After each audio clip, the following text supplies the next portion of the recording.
Ikaw, Lorraine. Mr. President, Sir, nagmo-monitor ako ng mga comments, sir, during the Senate hearing. Tapos yung predominant na narinig ko, we miss this President. We miss yung ganitong malakas na paninindigan. At nanggagaling kasi yun, sir, sa mga taong malungkot na at natatakot sa mga kriminal at kriminalidad. So, ano po kayang pwede niyong sabihin sa ating mga kababayan para bigyan niyo naman ng konting lakas ng loob? Alam mo, to my countrymen, many, maybe almost half of the population, maski dito sa kwartong ito, hindi niyo magustuhan yung demeanor ko, yung asta ko. Sabi, ito ba mayabang ito o ano ba gustong ipakita nito? Yung naging presidente na ito, naging mayor na ito, ano bang gusto niyang ipakita? Ang gusto ko kasing ipakita is my message primarily to the Filipino people is that ito sasabihin ko para ito sa inyo. It is really actually to protect you. Na itong mga kriminal, nagbibigay ito ng problema sa atin. Alam mo, pag ikaw ay isang wage earner lang, ordinary, trabaho ko lang sa hotel, may anak ka, nag-aaral, tapos college sa gabi. You know, every night, kung sa trabaho ka, o nasa bahay ka na, tapos naghihintay ka pa, magsige ka tingin ng relo mo, lalo na kung may bagyo, hindi mo malaman kung yung bus na sinakyan ng anak mo, hinold up, o naglalakad yung anak mong babae, dinampot. Yung sense of security, wala. Sa Davao, meron talaga. Kasi pag nagkamali ka talaga, let me be very bastos ang bunga mo. Do not fuck in my secret. Huwag mong galawin yung inosenteng tao, lalo na yung mga bata. Pag ginalaw mo yan, hindi kita papadusutin. Yung mayor ako. Nang magtanong kayo, I'm sure almost nasa isip, Mayor, ilan ang pinatay mong kriminal sa Davao?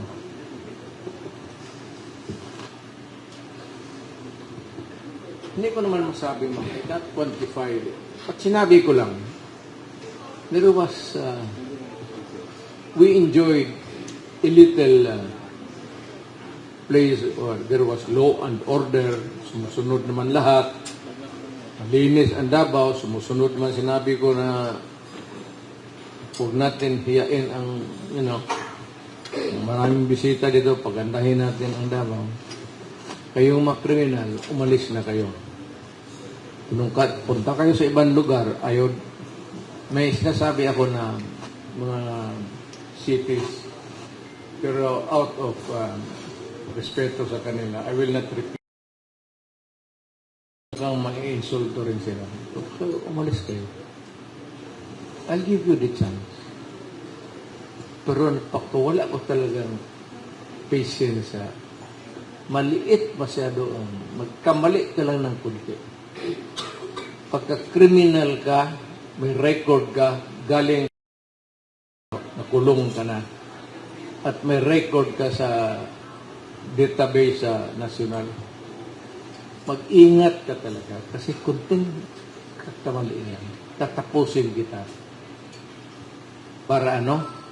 Para sa bayan. Maniwala ka o hindi, strange as it may seem to you to hear it, maybe, para sa bayan. para sa mga pinsan ko na walang pera, walang kotse, naglalakad.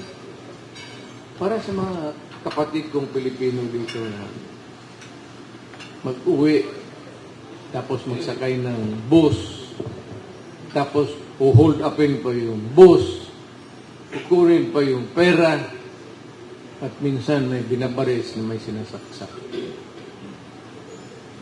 Alam mo,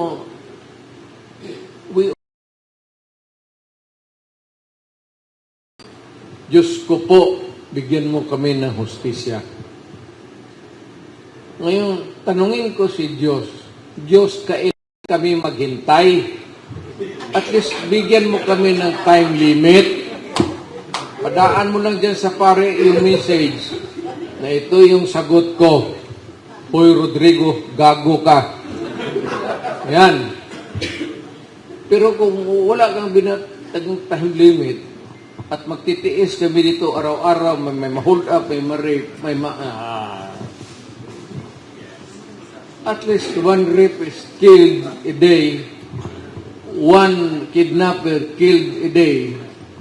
Minus-minus yung buhay natin dito. Gawin akong mayor dito, di ba? Potang, anil mo linis itong sabihin ko, diba? Hindi lang ako makatakbo dito. Katakbo ako ng mayor dito. Minsan ay particular city. Pag sinabi kong umalis kayo dyan, bigyan ko kayo ng cement trunks na bilihan ko kayo. Hindi, baklaran, marami dyan mura. Maglangoy ka, huwag ka nang huminto. Basta langoy ka na lang hanggang saan ka mag-abot. Putang ina mo, huwag ka nang bumalik.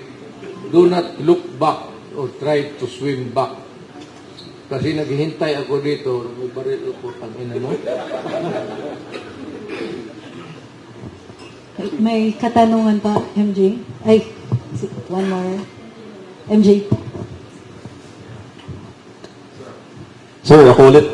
May pinapatalo po yung taong bayan, sir, kasi aside po sa problema sa illegal drugs, problema din po ngayon sa bansa yung disaster response. Disaster response po, sir. Apo. Recently kasi, Mr. President, the current leader has been asking his people what to do at the day of the storm. And we remember you condemning a politician before, na sinabi niyo po na dapat hindi ka nagbibigay ng instruction at the day of the storm. Sir, disaster response. Ano po ang mensahe ninyo sa ating mga kababayan na hopeless, sunod-sunod po ang mga bagyo. The latest is Super Typhoon Christine and now meron pong Bagyong Leon.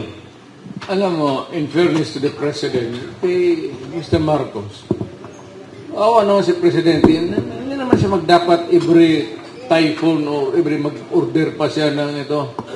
In place na yan. So, there must be a module for every agency that has something to do that would respond to any calamity or fortuitous event that would be nandyan na yan in place. Lalo na yung police pati military, alam na nila yan. There must be a unit in the military na may mga speedboat or a boat somewhere na pwede ka na automatic na yan. Hindi na kailangan na ano pa. Pati yung police, dapat ganun. At hindi na kailangan ang presidente pa yan. Sila na mismo.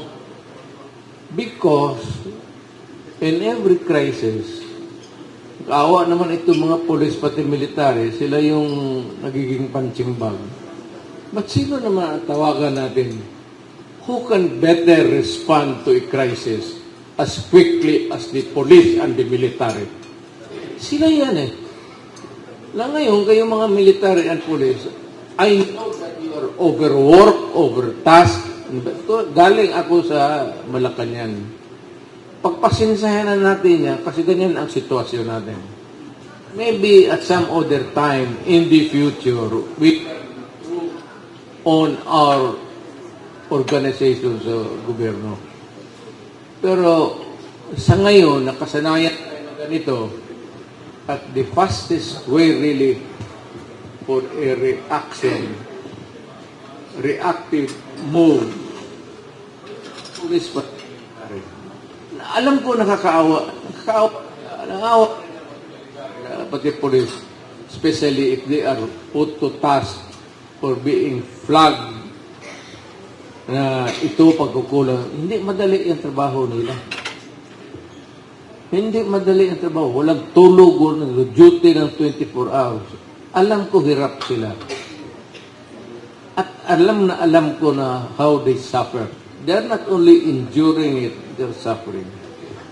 Pero, alam mo, Adre, mga police pati military, tiisin na muna natin kasi ganito ang sitwasyon ng ating bayan.